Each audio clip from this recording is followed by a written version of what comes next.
Hey, Shalom, Akim, Shalom. First and foremost, as always, I want to give all praise, all honor, and all glory to Yahweh, Bahashem, Yahweh Shai, Bahashem, Rachak Wadash. Double honors to the apostles and the elders of Great Millstone that taught us His truth and that's still teaching His truth. And much peace, love, and salutation to the elect of Yahweh, Bahashem, Yahweh Shai, Bahashem, Rachak Wadash, for pushing this word with all truth and sincerity. I'm the brother Tazimah from the Great Millstone Dallas camp, coming back today with another lesson. And Lord willing, you Akim and you Akwaf that are listening will find this lesson edifying. And I want to do a lesson in the spirit on this article that you see here on the screen. And I understand that the elder Malcolm, the beloved elder out there in Chicago, he had actually brought this information out. I'd rather say I'm the first one to hear, I'm the first one to hear about this information through the elder about the creation of so-called quote-unquote white people back in 1681, because white people and being called white, that's really, you're really not white, all right? You're really red, okay? You're really the Edomites, the so-called self-proclaimed white man, or the Caucasian race, if you will, are really Edomites, okay? White was just something else. Was a construct, okay, that was made and created. You see, because when you think about white, you think of purity, you think of cleanness, you think of holiness, sanctity, and consecration, and then you got black, and that makes you think of being void of understanding, dark, death, which all these things were created by the Edomites. All right, to put them on a particular level to be considered pure, when they're really the devil that the Bible speaks of. And the creation of white people, has really got a hold on society in a whole, I'd rather say, in a sense of Edomite supremacy, okay? Which now they got, particular privileges, and they were able to conquer the world through prophecy, first and foremost. As the scripture says, the earth is given to the hands of the wicked. It was all through prophecy, but to be able to use, scientific racism, and the formulation of skin color, and the size of skulls and things of that nature to prove themselves to be quote unquote superior, when they're really the inferior people on the planet Earth. It's just the Lord allowed them to get to this level that they're at right now for prophecy's sake. Okay, let me actually pull this precept real quick. This is the book of Daniel, the 4th chapter, verse 17. Now, when you read this chapter, when you go into this chapter, this is the chapter where Nebuchadnezzar, which was the king of Babylon, the Lord put another spirit on him, whereas he literally turned him into a beast. He had, long nails growing out of him, growing out of his fingers. He began to grow hairs like feathers. Like the Lord literally changed his mind into a beast-like nature, letting you know that Yahweh Bashem Yahweh Shai is in control of all power. He's in control of all dominion. As the scripture says, promotion cometh neither from the east nor from the west nor from the south, but from Yahweh Bashem Yahweh Shai. And he's the judge, and he rules in the kingdom of men. Okay, this is Daniel 4 and 17. Daniel 4 and 17. All right. This matter is by the decree of the watchers and the demand of the word of the holy ones. Okay, and who are the holy ones? The holy ones are the prophets, man. You see, because through this word going out through the spirit and power of Yahweh, Bahashem Yahweh Shai, you see this kingdom crumbling. Okay, you see this kingdom crumbling, is falling. All right, the Edomites are being exposed to being the devil, to be the wicked that the Bible speaks of, and it's all through the mere power of this word going out. Okay, it says, to the intent that the living may know that the Most High ruleth in the kingdom of men. You see that? Yahweh Bashem Yahweh Shai, he rules in the kingdom of men. There's no power on this planet, there's no kingdom on this planet, there's no rulership on this planet, all right, that's not set up by Yahweh Bashem Yahweh Shai. It says, and giveth it to whomsoever he will. You see that? And setteth up over at the basest of men. You see that? The basis of men are set up, which the basis of men are the Edomites, man. And when you get this word basist, okay, this word basis is shapal. All right, you got shapala, which is shapal. All right, and that word base means a low in station. We see that to be low. Okay, now Shapal is not necessarily a wicked name, you know, because hey, we got a brother in the camp named Shapal, but literally just means to be low or lowly. It says to be low, to be or bring low, humble, to bring low. And these Edomites are the lowest people on the planet, all right? It's just Yahweh Ba'Shem Yahushua has established them to be in a position of power for prophecy's sake. You see? The scripture says that the Lord made Esau small amongst the heathen. And that word small means to be, that word is Qatan in the Hebrew, which means to be insignificant. You see? So you got Shapal, which says to be or bring low, humble, to bring low or humble. You see that? Because you got to remember, these devils came out of the caves, man. You know, they came out of the caves grumbling, grunting, not knowing how to clean themselves, not knowing how to handle themselves. And everywhere that Esau goes, they learn culture. I'll rather say I'll rather say that they learn culture from the people that they take over. You know, and they use it, but they do it in wickedness. You know, these devils didn't know how to clean themselves before they came, you know, to the Americas and things of that nature. They were brute beasts. You see, but through social construct, through ultimately prophecy, through laws being passed, through using the sword, you know, like the doctrine of discovery and manifest destiny, you know, all these different papal bulls that they allowed to pass, and, you know, really ultimately the Lord establishing the Edomites in power, you had something that was created as being what? White people. So this is an article that I have pulled up here. It says White History Month, Day 13. This is from Jonathan Rimple, right? It says white people were invented in 1681. You see that? So these people that's calling themselves white, you got to ask yourself, if white people was invented in 1681, which 1681 wasn't a super long time ago. You see what I'm saying? What, 1681, 1681, 1781, 1881, 1981. You know, it was what? A little over 300 years ago. Right?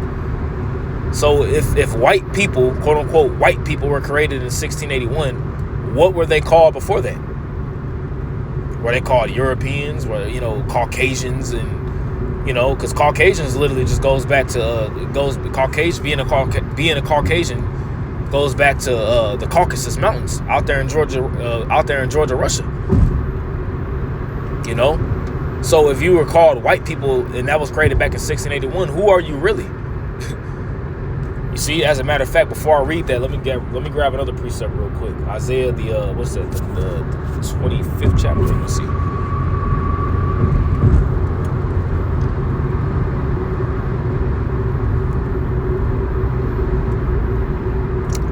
Not Isaiah 25. Yeah. Isaiah 25 and 7. Right. Just want to make sure I had the right precept. Isaiah 25 and 7, it says, and he will destroy in this mountain, and mountains represents governments, it represents rulership. It says, and he will destroy in this mountain the face of the covering cast over all people. You see that? And Esau literally has, you know, covered up himself in the guise of calling himself different nations of people, being called white or being called Caucasian or being called you know, hiding themselves in the guise of different nations. You know, you got the people over there in the land of Israel today claiming themselves to be the true people of the Lord, but they're not. You see, and their line goes back to the Esau. You know, and what is it? Britannica Judea Encyclopedia. What is it? The 1948 edition, if I'm not mistaken. It tells you that Esau, or it says that Edom is modern day Jewry. Letting you know who they really are, which really goes back to the line of Amalek, which I got another lesson queued up. I'm gonna do on Amalek too. You know, but it says, and he will destroy in this mountain the face of the covering cast over all people. You see that? In the veil, which a veil covers up something, in the veil that is spread over all nations. You see, because all nations look at these Edomites as being the true chosen people, as being the superior people, and they use it due to skin color, the guise of skin color, you know. to hide themselves, really. Okay? So it says white people were invented in 1681. This may sound shocking. It says, for surely white people inhabited countries across Europe for hundreds, if not thousands of years, right? And it says no. You see? See, when you go into the history of the Dark Ages and the medieval period, the medieval times and the Middle Ages, as they call it, that was a time where Israelites, Jakes, were ruling in Europe. Why do you think at the Roman Catholic Church they worship the image of what they call Salakia, the Black Madonna?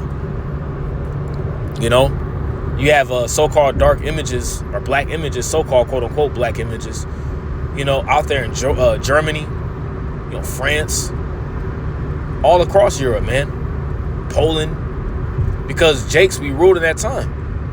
Remember, the prophecy says in Revelation, the 20th chapter, okay, let's just jump straight to the point. Revelation 20:7, it says, and when that 1,000 years, actually, you know what? Revelation 21, and I saw an angel come down from heaven, having the key to the bottomless pit, which is Europe, and a great chain in his hand, which that chain represents slavery, it represents bondage. See, because these Edomites at a point in time were in bondage. They were subject to us, And he laid hold on the dragon, that old serpent, which is the devil and Satan, which that word, the devil, goes back to Diablos, which literally means a deceiver, and Satan, which is Shaitan in the Hebrew, means an adversary. Okay? And bound him 1,000 years. See, that 1,000-year period is roughly from the time of 325 AD all the way to 1619. Okay? Which is roughly 1,000 years. You had the Byzantine Empire and you had the so-called Dark Ages, which was a rulership of Israelites, which, we weren't in league with our power. We wasn't in league with Yahweh Bashmal Shah at this time, but, for prophecy's sake, we were in power in Europe. That's why they call it the Dark Ages. They tell you in history, all the time was a dark time, and, it wasn't really nothing going on in history at this time, which that's some bullshit. It was called the Dark Ages because you had so-called dark-skinned people ruling. Okay? It says, and bound him in prison 1,000 years and cast him into the bottomless pit, you see, and shut up a seal upon him, right? That he should deceive the nations no more, right? Till the 1,000-year period should be fulfilled. You see that? And that 1,000-year period was fulfilled around the time of going into the time of the 1400s. Okay, when Cristobal Colon came on the scene and Pope Alexander Alexander VI came on the scene, Cesare Borgia, all the different papal bulls that was written to allow Esau to go into power and to pretty much conquer. And after that, he must be loose a little season, and we're in that little season right now. You see? It says the idea to create white people, to group distinct European nationalities together into a single group, had not been done until 1681 in Maryland, which Maryland, Virginia, New England, and all these different states were literally colonies that were established by the British. Okay, that's when you read in Revelation the 17th chapter, and also Daniel the 7th chapter. Okay, it tells you about a little horn that will come into power. You see, because America is an extension of the British Empire. Okay, the British. You see, America's it's just nothing more than just an extension of the British. You see, it says what happened in 1681 to cause colonial lawmakers to create a classification of people who had never been considered themselves. Let me read that again. What happened? It says what happened in 1681 to cause colonial lawmakers to create a classification of people who had never considered themselves a group before. What inspired them to invent white people? You see, because white people were that's an invention. You see, that's just a social construct that was created with a play on words. You see? Just to understand this, we must revisit history, and specifically the scholarship of Dr. Jacqueline Baudelaur's groundbreaking book, Birth of a White Nation, the Invention of White People and its Relevance Today. You see, because through the relevance of white people and through the relevance of Edomite supremacy is the guise of how you rule with the power that you have today. All through the spirit, all according to prophecy. White History Month. White people were invented in 1681. It says, when we re-examine American history, we need to remember one thing. America is a company, and that's correct. And we've heard our apostles and elders say that for years. America is nothing more than just a large corporation. It's a large company. You see? America's a business. Okay? That's why America is considered the whore that rides upon the beast. You see? It's a catalyst that's used as is written in Jeremiah 51:7, that Babylon, which is America, Babylon had been a golden cup in the Lord's hand that made all the earth drunken. You know? It mentions the traffic that comes over here, and America's just nothing more than a corporation. It says, after 100 years of attempts by European powers to colonize the New World, the first successful English colony was Jamestown in 1607, right? The colony was a business venture, right? Financed and organized by the London, Virginia Company, a joint stock company whose owners were looking for gold, because America's always been known for its gold. Okay, this is the land of Ophir.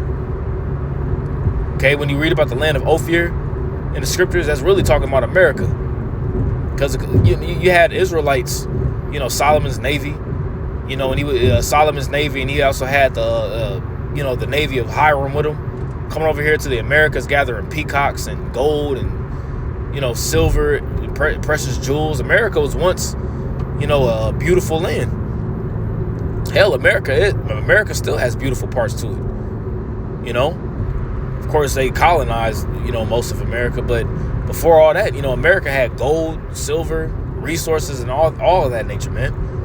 What do you think the word Puerto Rico means? Puerto Rico literally means port of riches. And this ain't just talking about, just America. It's talking about North, Central, and South America. They knew exactly. Christopher Columbus knew exactly what was going on over here when he came sailing over here. But he just didn't run into America by mistake. He had Hebrew interpreters with him. Why do you think that's the case? Because he knew that there was Israelites over here. Okay. It says the motives of the Virginia Company were explicit. Secure profits for the shareholders. You see that? Let's read that again. The motives of the Virginia Company, which is a company based upon London, were explicit. Secure profit for shareholders. See, so America was set up as a business venture to secure profits for their shareholders over there in Great Britain. Gold was on the minds of most early colonists due to the legendary stories of gold plundering across the Americas by Spanish conquistadors. See, because when the conquistadors came on the scene over here, the Spaniards, if you will, what were they doing? And they were pretty much putting the northern tribes to work. That's why when you read in scripture, in Genesis, the 49th chapter, all right, it tells you that what? Gad, a troop shall overcome you. Let's get that real quick.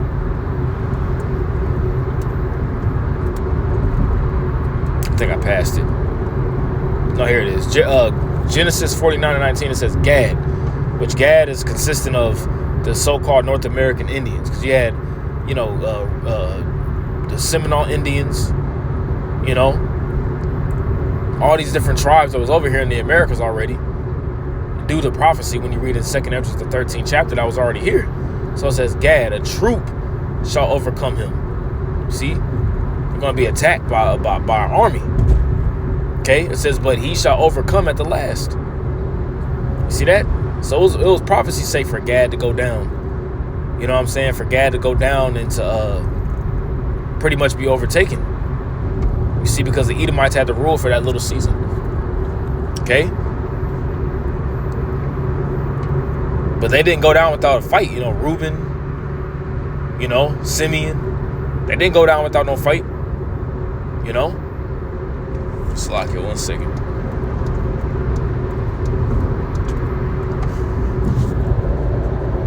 There we go. All right, it says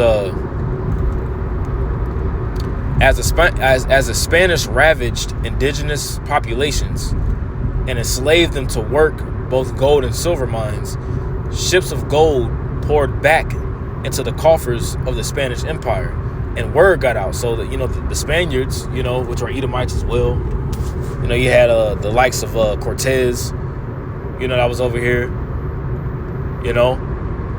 I'm trying to think of the other guy's name. He was like a so-called quote unquote like a not a priest, but you had your conquistador priest that was coming over here, pushing forth the image of Jesus. Santo Domingo or Saint Domingo, if I'm saying him correctly. Let me see something real quick. Hold on.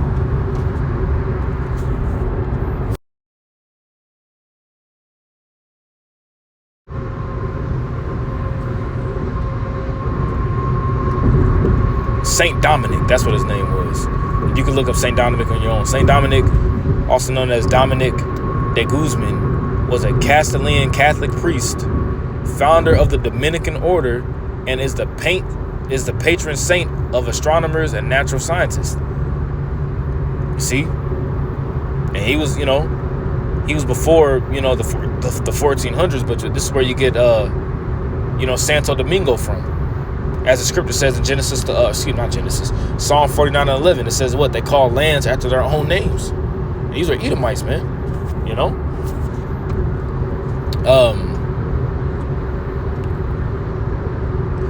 All right, it says, as the employers of the Virginia Company would discover, gold was not abundant in Virginia. It says, nor was survival easy. The first decade of the company was fraught with starvation, disease, and in wars with local indigenous peoples. You got all kinds of wars. Elder Ariella was telling me about it today. You had the Seminole Wars, where Esau was literally just continually just fighting with the northern tribes that was over here, man. The Taino Indians, It says that the company looked for other ways to secure wealth and found it in tobacco. See, that's the tobacco fields. You have the tobacco fields as well as the cotton fields too, right? Tobacco made the Virginia Company wealthy, that's why you get Virginia Slim menthol lights, those cigarettes. Well, it goes back to this. Tobacco made the Virginia Company wealthy, but it also required huge amounts of land and a huge population of laborers to cultivate it. Tobacco was extremely labor intensive. Large plantations emerged, as did their owners' appetite for cheap labor. And that's how America got rich, was through human resources and cheap labor, which is all according to prophecy. You see? And then this is where you had the Southern Kingdom come over here. The first recorded Southern Kingdom slave that was over here was back in 1619, right? It says simultaneously, England saw a population explosion during the 1600s. England did, right? This resulted in a huge number of impoverished British people with no chance of employment. And you also, these British people, if you will, these were Edomites as well as Jakes. You see? Because remember, it wasn't just that Jake just disappeared in England, in Europe. Jakes was still over there. It says droves of these poor, mostly unskilled British laborers petitioned for the opportunity to work in the British colonies of Virginia and Maryland, seeking opportunity and purpose. Let you know that look, this is that little horn that came out of the British. As you read in Revelation, the 17th chapter, the classification for these immigrants was indentured servants. See that? They were indentured servants. Now, what is an indentured servant? Let's look that up real quick.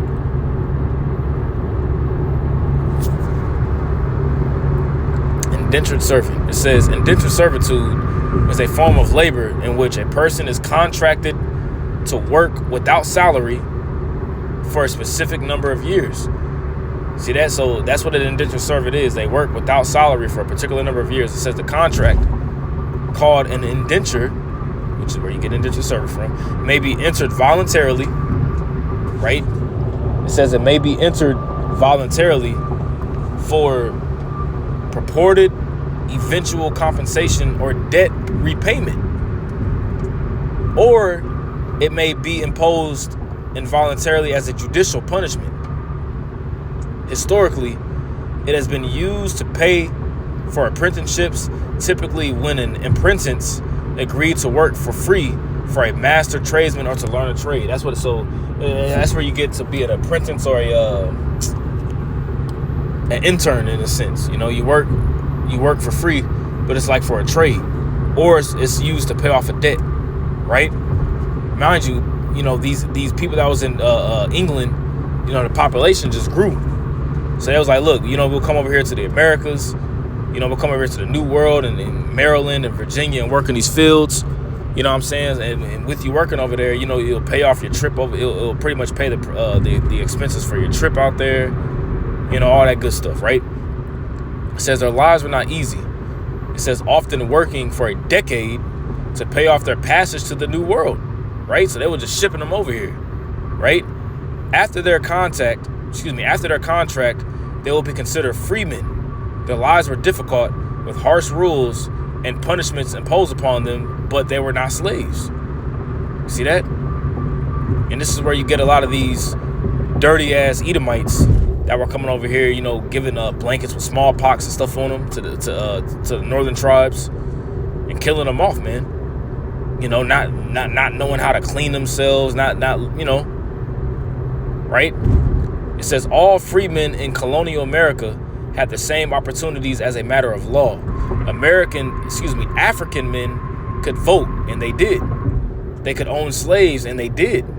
They could marry someone of the opposite sex, and they did. You see that? So you had a lot of Jake that was mingling in, all right, with Edomite women, and vice versa too. A lot of Edomites that were mingling in with Jake women. You see, a lot of as quote unquote, you know, intersex marriage was taking place, right? So we're going to get into it. It says in 1619, 20 and odd Angolans arrived in Virginia by way of Portuguese slavers. This is the first known instance of African slaves in the British colonies back in 1619. And when you do that history from 1619 all the way up until now, after 3 days and a half, the spirit of life entered into them and they rose upon their feet. It's right on the money. You see, at that time, there were only 7 or so Europeans living in the Virginia colony. So it wasn't, you know, it wasn't a lot of Edomites that was over here. Okay? None of these Europeans considered themselves white because white people didn't exist yet. You see that? White people didn't exist around this time yet.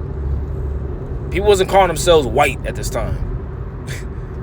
So you white people, you quote unquote white people as you call yourselves, you got to ask yourself, okay, then who are you truly then if that's the case? If you're not white, because you can't find the nation of white on the map. You can't find the nation of black on the map. These are just colors, you know, but they use a social construct and you know, and ideologies to use white and black as means of control, right? It says the sons of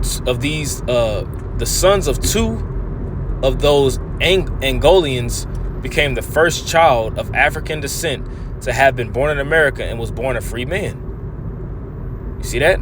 Because what? When you came from England, right, as an indentured servant, you wasn't considered a slave. You see that?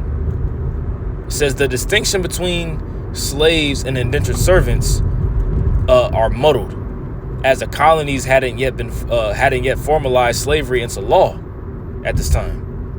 Some men who were African born, and these are Israelites, right? Some men who are African born, right? Hold on one second, man. Let's get out the way of this damn. All right, one moment. Just get on this road real quick. All right, here we go. Right, so it says, where we at?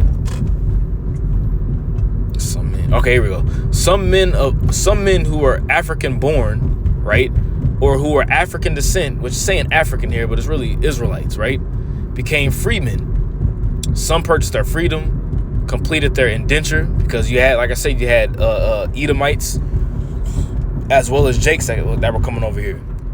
And this is history that you're not going to learn in school, man. Okay? When you think about Europe and you think about Great Britain, all you think about is just Edomites,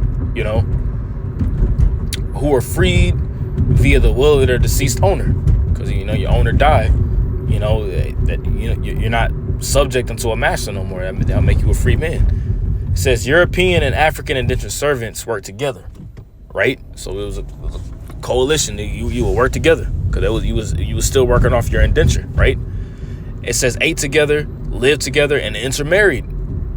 Because ultimately, what the line of the seed, goes back to it goes back to your father. Numbers 1:18, right? Who you are, who your father is, right? They lived similar lives and often shared similar opportunities at a new life after their contracts ended. See that? All men face the same opportunities as a matter of law. Free men of African descent could vote, marry women who they wanted, and own slaves, all of which they did. Because you had that happen. Because ultimately, too, when you go into it, you had servants. You can go into the scriptures and read about how, us as Israelites, Hebrews, we would have servants too. So that's not, but it's just Esau took it and flipped it, and made it wicked. Buck breaking and, ripping a woman's stomach open and stomping out bringing the baby out and stomping the baby out, raping our women, all these particular things that they was doing, and they made it wicked. But it's a perpetual hatred at the end of the day, as it's written in Ezekiel 35. And I'm quoting the scriptures. I know I'm not pulling the scriptures, but I'm quoting them as I read the article, right? It says, but things were about to change. The elites, all men who controlled the colonies, right, which the elites are these Edomites, these elite Edomite families that rule out of England, out of Great Britain, like the Rothschilds and all these different elite banking families, which the head ones are the Rothschilds. They rule out of England, man. You don't see, you don't hear about the Rothschilds being here in the Americas like that. No, they rule out of England, right? Because America is just another extension of England. Okay, just to prove that real quick, let's get this real quick. In Revelation, the 17th chapter, let's just get this. Revelation 17, and 9, it says, and here is the mind which hath wisdom. The 7 heads are 7 mountains, which is the Greeks, the Romans, the Spanish, the French, Germania Major, Germania Minor, and the Great Britain, right? Of which the woman sitteth, and that woman is America, right? And there are 7 kings, which we just broke down. The 7 kings and the 7 heads are all the same. Mountains represents kingdoms. The kings represents the kingdoms, right? 5 are fallen, which were the Greeks, the Spanish, the French, Germania Major, and Germania Minor. And 1 is, which is the Roman Empire, and the other is not yet come, which is the British, right? And when he cometh, he must continue a short space. And the beast that was and is not, right? The beast that was and is not, even he is the 8th, which is America, because America is nothing more than an extension of the Roman Empire, right? And is of the 7 and goeth into perdition. You see that? America is nothing more than an extension of Great Britain. Okay? Let you know, like we're reading about it here. You see? It says, who controlled the colonies began creating laws to control both women and the working class. These laws sought to deter miscegenation, which is pretty much intermarrying between 2 different races, if you, in a sense, right? It's pretty much what it is. Sexual relationships or reproduction between people of different ethnic groups, especially when one of them is white. Mind you, white people wasn't created yet. See? So they didn't want intermingling between a Jake man and an Edomite woman. You see that?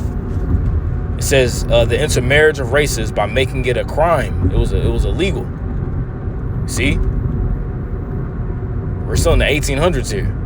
The 1600s. In 1664, Maryland passed a law making it illegal for English women or Edomite women to marry slaves of African descent, Jakes, punishing freeborn English women, right? Because you had these women that were coming over too. They were freeborn. They were indentured service, but they were freeborn. Forgetful of their free conditions, and to the disgrace of our nation to intermarry with Negro slaves, Hebrew Israelites. See that? The punishment was that any woman who did so would be enslaved for the rest of her life. You see that? And any children that she had, which will be a Jake child, right, would be enslaved until their 20s. So if any woman, Edomite woman, intermarried with a Jake, that woman would go into slavery, and that child will be a slave until their 20s. Here we see elite men controlling the sexuality of white women. Still no mention of white people. They hadn't been invented yet. He keeps making that point, like, look, white people hadn't been invented yet at this time. White people, that was something that wasn't even thought of yet. But then in 1681, we see the first instance in history where the word white is used in a law controlling marriage. The reproduction of a country, marriage, or the reproduction of a nation, I'd rather say. That's why the scripture says, woe unto them that decree unrighteous decrees, because it's not, wicked in a sense if you have a child with a woman of another nation, because ultimately you are, your child is going to be who your child is who you're going to be, who their father is at the end of the day when it's all said and done. Okay. Maryland's anti-miscegnation law in 1681 punished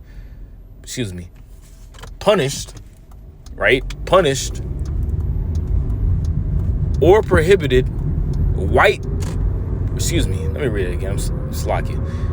Maryland's anti-miscegnation law in 1681 punished or prohibited marriage between a white person and specific non-white persons. See that? That's where white people became invented. It prohibited marriage between white person and specific non-white persons. This wasn't an invention of the colonies. It had not been seen in England. The only marriages it prohibited were between a white person and a person of African descent. You see that? So that's where quote unquote white people became invented in law, was the fact that it prohibited so-called quote unquote white people if they married quote unquote non-white people. And these laws endured for 300 years until 1967, when the Supreme Court ruled in favor of interracial marriages in Loving versus Virginia. See that? So it took 300 years for that to happen. It was a crime back then. But you still had Jake doing it. You still had Jake and Edomite still doing it. But if an Edomite, matter of fact, let's read it more. It is critical in our understanding of race that we see the interaction between sex, gender, class, and power. Here, we see the legal underpinnings of what will become quote-unquote racism. You see that? A ruling elite creating a new term to separate the working class based on which women, these male laborers, were allowed to have sex and marry. White men will continue to have sex with non-white women, which what you had going on a lot. These slave owners, popping our women, bringing out children. But the laws was generally not enforced when men deemed white committed the crime. See that? It was only the other way around. Which, when you think about it, is really a system of eugenics. When you read Psalm 83, it talks about what? Let us cut them off from being a people. That was crafty counsel of the wicked. So what happened between 1664, no mention of white, and 1681, first mention of white? The answer is for tomorrow, right? And then he goes into it. Then it says, this is White History Month, day 13. So what can I do today? It says reflect. What does the word white mean to you personally? And white is nothing more than just a color, but it's a systematic, psychological, quote unquote racism that's still in effect today, right? What does it describe? What does it imply? Who is white, right? Because there's no white people. These so-called quote unquote self-proclaimed white people ain't white, right? It says, who is not white? Is your skin color white? These people, these devil skin colors ain't white. They're really red. How would you describe yourself if the term white did not exist? And that's a good question to ask. How would you describe yourself, right? How would you describe yourself if the term white did not exist? Well, if you ask somebody, look, if the term white didn't exist, how would you describe yourself? What would you call yourself? You have people say, oh, Caucasian. I'm Caucasian. Well, what does the word Caucasian go back to? A region in the earth, the Caucasus Mountains. So is that where you're from? It says, would you define yourself by nationality? Which that's what it goes back to. These so-called white people, their nationality goes back to their forefather Esau Edom. Now you do have Israelites that could look like the so-called self-proclaimed white man, but their spirit really they can really be an Israelite, right? Would you define yourself by nationality, gender, religion, class, sexual orientation, interest? Right? And that's a good question. If the term white did not exist today, what would you classify yourself as? What would be your classification?